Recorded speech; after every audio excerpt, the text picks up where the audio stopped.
हाल ही के दिनों में दिल्ली समेत कई जगहों पर भूकंप के झटके महसूस किए गए देखने को मिले। अब एक बार फिर मामला सामने आया है। बता दें कि असम के मोरी गांव में भूकंप के झटके महसूस किए गए। रिक्टर स्केल पर मीडिया रिपोर्ट्स की माने तो भूकंप की तीव्रता 5.0 रही। नेशनल सेंटर फॉर सिस्मोलॉजी के मुताबिक बुधवार आधी रात असम के मोरी गांव जिले में रिक्टर पैमाने पर 5 तीव्रता का भूकंप आया। नेशनल सेंटर फॉर सिस्मोलॉजी ने बताया कि असम के मोरी गांव में भूकंप 2:25 के आसपास आया। मोरी गांव में आए इस भूकंप की गहराई 16 किलोमीटर बताई जा रही है। आधी रात के बाद आए इन झटकों से लोग घबराकर घरों से बाहर निकल आए। असम के कई जिलों में भूकंप का असर देखा गया। गुवाहाटी, नगांव और तेजपुर में लोगों ने झटके महसूस किए। सोशल मीडिया पर कई लोगों ने लिखा कि झटके इतने तेज थे कि नींद खुल गई और पंखे खिड़कियां हिलने लगे। कुछ इलाकों में लोग घरों से बाहर आ गए। हालांकि अभी तक किसी बड़े नुकसान की खबर सामने नहीं आई है। हालांकि इसका केंद्र कहां रहा है, इसके बारे में भी अभी पूरी जानकारी स्पष्ट नहीं हो पाई है। बहरहाल खबरों की माने तो नेशनल सेंटर फॉर सिस्मोलॉजी के मुताबिक भूकंप गुरुवार की सुबह 2 बजे के आसपास देखने को मिला था। इसकी गहराई 16 किलोमीटर रही। न सिर्फ मोरी गांव बल्कि भूकंप के झटके गुवाहाटी, शिलांग और असम के अन्य हिस्सों में भी महसूस किए गए।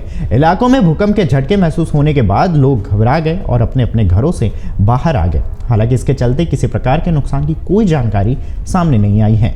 रिक्टर स्केल पर 5 की तीव्रता वाले भूकंप को मध्य तीव्रता का भूकंप माना जाता है, जिसमें घर के अंदर रखी वस्तुओं में वाइब्रेशन महसूस होती है। इतनी तीव्रता के भूकंप में मामूली क्षति होने की भी संभावना रहती है।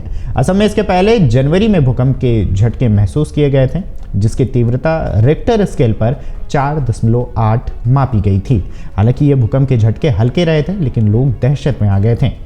इस भूकंप के केंद्र म्यांमार में थे और इसकी गहराई 106 किलोमीटर थी।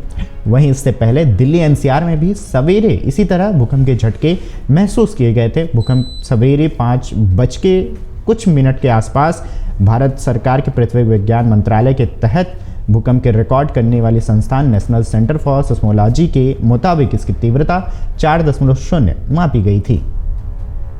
बता दें भूकंप के झटकों के बाद उस दौरान प्रधानमंत्री नरेंद्र मोदी ने ट्वीट भी किया था और दिल्ली और आसपास के इलाकों में भूकंप के झटके महसूस किए जाने की बात कही थी। सभी से शांत रहने और सुरक्षा सावधानियों का पालन करने और संभावित झटकों के प्रति सतर्क रहने का आग्रह किया जाता है। इसके साथ ही उन्होंने ये भी कहा था कि अधिकारी स्थिति पर कड़ी नजर रख रहे हैं। भूकंप को लेकर अमेरिकी संस्थान USGS ने भी दिल्ली NCR में भूकंप की पुष्टि की थी। उसके मुताबिक 280 से अधिक लोगों ने सोमवार तड़के भूकंप के झटके की सूचना दी। धरती में कंपन के बाद भूकंप की पुष्टि सिस्मोलॉजिस्ट से भी कराई गई थी। बता दें कि भूकंप के दौरान जितना संभव उतना सुरक्षित रहें। इस बात के प्रति सतर्क रहें कि कौन से भूकंप वास्तव में इसकी पूर्व चेतावनी देने वाले भूकंप के झटके होते हैं। उसके बाद बड़ा भूकंप भी आ सकता है। धीरे धीरे कुछ कदमों तक सीमित हलचल करें, जिससे पास में किसी सुरक्षित स्थान पर पहुंच सके और भूकंप के झटकों के रुकने पर घर में तब तक रहें जब तक आपको यह सुनिश्चित हो जाए कि बाहर निकलना सुरक्षित है। इसके आगे आपको बता दें कि आप यदि घर के अंदर हैं तो जमीन पर झुक जाएं, किसी मजबूत मेज अथवा फर्नीचर के किसी हिस्से के नीचे शरण लें या तब तक मजबूती से पकड़ कर बैठे जब तक कि भूकंप के झटके न रुक जाएं। वहीं आपको बता दें कि यदि आपके पास कोई मेज या डेस्क न हो तो अपने चेहरे तथा सिर को अपने बाजुओं से ढक लें और बिल्डिंग के किसी कोने में झुक कर बैठ जाएं। किसी आंतरिक दरवाजे से लेकर किसी कमरे के कोने में किसी मेज या फिर यहां तक कि किसी पलंग के नीचे रुककर अपने आप को बचा सकते हैं। शीशे, खिड़कियां, दरवाजे तथा दीवारों से दूर रहें या ऐसी कोई चीज गिर सकती हो जैसे लाइटिंग फिक्सचर या फर्नीचर से दूर रहें और अपने आप को सुरक्षित रखें। अमर उजाला जीवांजलि के सारथी की मदद लें और महाकुंभ में स्नान जरूर करें।